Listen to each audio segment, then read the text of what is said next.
Alrighty, today our Mike Strelo heads to Cudahy as part of our latest stop on our 58 Hometowns project. That's right, but first we want to know what makes this community stand out from the very rest. Joining us this morning to tell us more is City Administrator Casey Griffiths.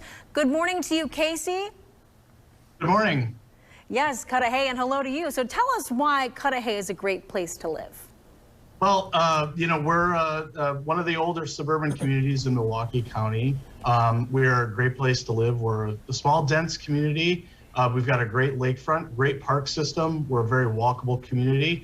We're very close to downtown, but we also have really great people who live here.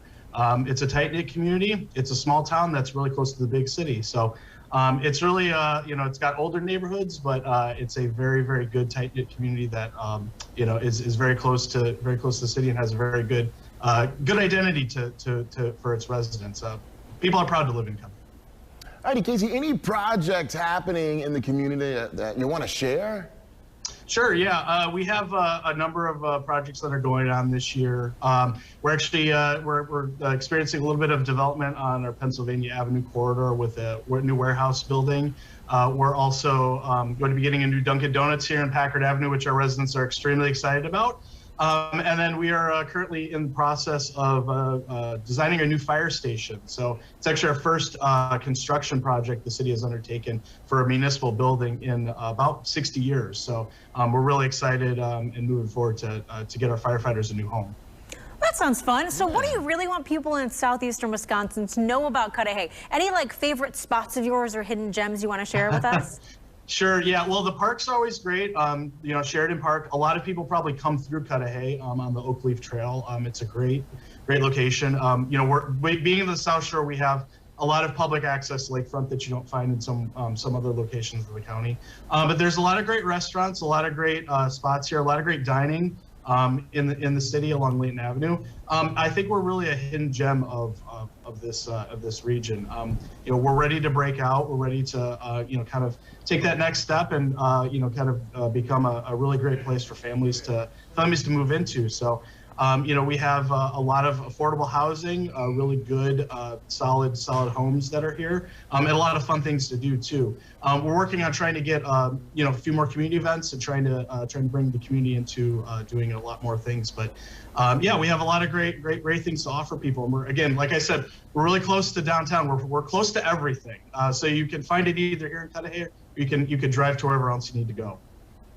Alrighty, Casey, thank you so much for waking up with us, and we can't wait. Yeah, we'll see you later today. Great, yeah, sounds good. Thank you, guys. Appreciate it. Thank you so much. Our 58 Hometowns tour is back on the road today, and my co-anchor, Mike Strelo, joins us live from the Milwaukee County community of Cudahy. Hi, Mike. Hi, Amanda. We are having a fantastic time today here in Cudahy. You know, one of the things I love about this community, in addition, of course, to its beautiful lakefront parks, is its diverse dining scene. We spent some time this morning at Papa Luigi's, a pizza next door, had a great time there. Noon hour here, we are at Charleston Cafe, just next door, right along Layton near Packard. Joining me now is Pete Paparo. He is the owner. And Pete, this is a dream project for you. You're a lifelong resident here. I am. I'm a lifelong resident of Cudahy. Put this cafe together for our community. It's been a privilege and an honor to serve my neighbors. I'm really happy to be here and do this. You saw that there was a void here, that this community needed a coffee shop with sandwiches and beautiful desserts like this, didn't you? I did, and I figured we could fit right in and do a good job doing it, as my family are professional coffee drinkers, and I thought that it would be a fun project to do. And I love the decor. 1920s inspired building. This is the old Charleston Hotel. Yeah, the old Charleston Hotel, yeah. At the floors, there's pennies all over the floor, of course, underneath. Some 175,000 of them? Yes, approximately 175,000 pennies. It was our COVID project, what we did when we were opening. When everything was shut down, that's kind of what we were doing. All right, in addition to great paninis and coffee, you've got some desserts here on a stick, no less. Yep, our cheesecakes and our cake pops, they're all handmade by my sister. Everything that we have on the menu and stuff are recipes of my family's, and that we've outstanding. got to eat and have a good time eating during the year. So even got some noon hour music next door here. Yeah, we do. Ambiance, outstanding. Yeah, fantastic. Pipa Paro with Charleston Cafe. Stay with us all day long during our visit to Cudahy. I'll be on Facebook Live again this afternoon. And of course, we're going to be visiting a place where you can not only curl up with a good book, but also take in a concert and walk through an Irish garden. That's coming up on the CBS 58 News at 4 and 5. For now, I'm Mike Strelo. Hi, Jessup and Amanda. You know, to stay safe from the lightning outside and dry from the rain, we decided to move inside into the Suzanne E. Collins Gathering Place. And what a special space it is. Joining me is Marianne Pekska. She is with the Cudahy Family Library Endowment Fund. How does the Endowment Fund raise money to provide new amenities to this fantastic facility?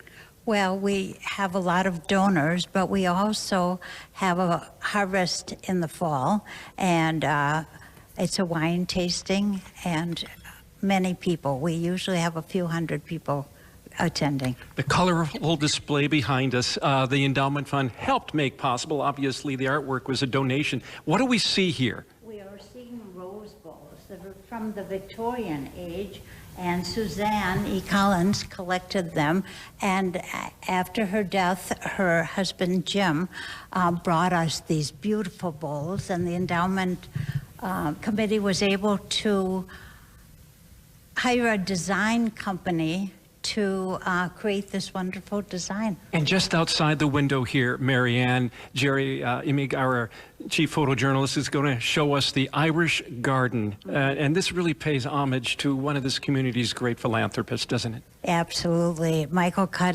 and Lisa Cudahy donated the Irish Garden in honor of his grandfather, Patrick Cudahy, who also had a flower company. I think that most people only think of the meatpacking industry, but he also had a floral company with greenhouses in Cudahy. Yeah, and there's a statue of a young Patrick Cudahy there with his grandfather. Of course, Patrick Cudahy, also a lover of flowers, shrubs, and trees. Marianne, thanks so much, and best of luck to you moving forward with the Endowment Fund.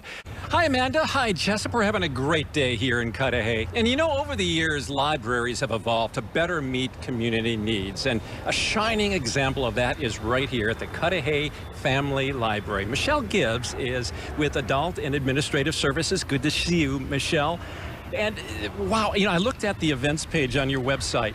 There are nights when there are 1, 2, sometimes 3 activities going on. We've been very busy this summer. It's been a lot of fun, and we do try to keep the programming going on year-round. So much happens right here in the Laddish Foundation Plaza. What a venue. Describe it for us, please. Well, we have an amphitheater, which can seat, I think, about 35. So we encourage people to bring their own lawn chairs, and they just fill in around any space they can find, truly. We had a concert here last month, that had about 1,000 people come. 1,000 people in this space, and it is a beautiful space as well. Well, you're going to have a big event coming up in September 17th, celebrating all things Cudahy. Describe me the genesis of that. It's true. We're celebrating Cudahy Day.